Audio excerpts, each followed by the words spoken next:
Cleanup efforts in downtown Fort Worth continue this morning following that massive explosion right at the Sandman Signature Hotel.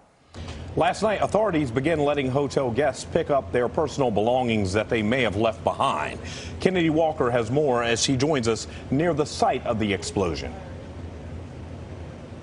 Hey, good morning, Keith and Madison. Yes, right now I am feet away from the Sandman Hotel. I'm on Houston and West 7th Street. As you can see, they still have barricades blocking this area, and this is what it's going to look like for the next few days. The scene, it looks very different than it did just yesterday. And of course, on Monday, you can see that crews have already started, those cleanup efforts. Most of the debris is off of the ground. But this morning, beginning at 7, police will be back out here letting guests pick up their belongings they left behind after that explosion rocked downtown. Those guests can pick up their belongings at the Zipper building. A few guests did pick up their luggage last night. But today we can't expect the investigation to continue. Right now you're looking at powerful images from the Fort Worth Fire Department showing the emergency response in the moments after the explosion on Monday. The Fort Worth Fire Chief Jim Davis says investigators are working to figure out whether a gas leak caused the explosion or the explosion caused the gas problem. But either way, Fort Worth Fire says they do not believe that this was intentional.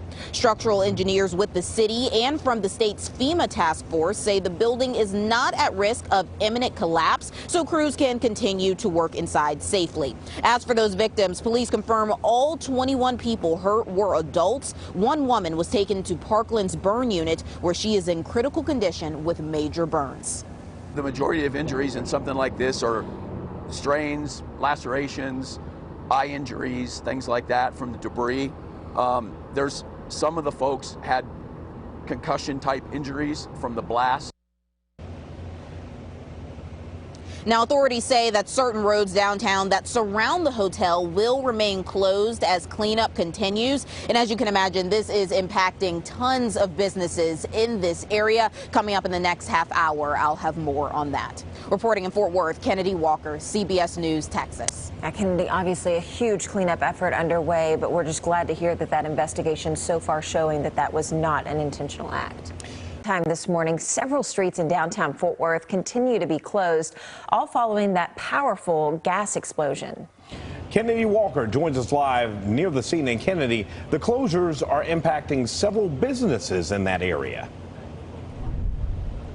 Hey, good morning, Keith and Madison. Yes, several businesses being affected by those road closures as well as cleanup efforts after that massive explosion. Right now, I'm just feet away from the Sandman Hotel, but you can see that there's barricades right here. And this is what, if you're driving around in downtown Fort Worth in this area surrounding the Sandman Hotel, this is what you're going to be seeing. Again, many businesses being blocked off. Also, businesses being affected because their natural gas is shut off. Some having to close its doors or adjust their hours, others stepping up in a big way by volunteering to help. Now, CBS News Texas spoke with John Bonnell, a local businessman who owns 2 restaurants in downtown Fort Worth, both just blocks away from the Sandman Hotel. But Bonnell kept one of those restaurants, the Buffalo Bros, open late the night of the explosion and gave free meals to first responders.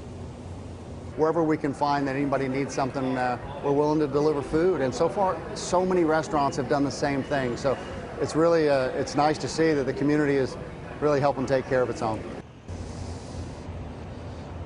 Now, we are told gas service has been restored to most businesses in the area, but many businesses in the hot zone, the area police say is closest to the explosion site, which you're looking at right now, may remain closed in the coming days due to continued cleanup and repair work. Authorities say cleanup is expected to last until at least the end of the week. Reporting in Fort Worth, Kennedy Walker, CBS News, Texas. And Kennedy, by the way, we know that the cleanup efforts could also impact 2 different parades that were scheduled for this weekend in downtown Fort Worth. On Sunday, we know Saturday rather, the Fort Worth Stock Show's Western Heritage Parade was supposed to take place. And then on Monday, the MLK Parade for Martin Luther King Day was supposed to take place. The status of both of those parades is in question, all due to that explosion. So today, parade organizers will be meeting with city leaders to see if those parade routes can be adjusted slightly so that those parades can still take place.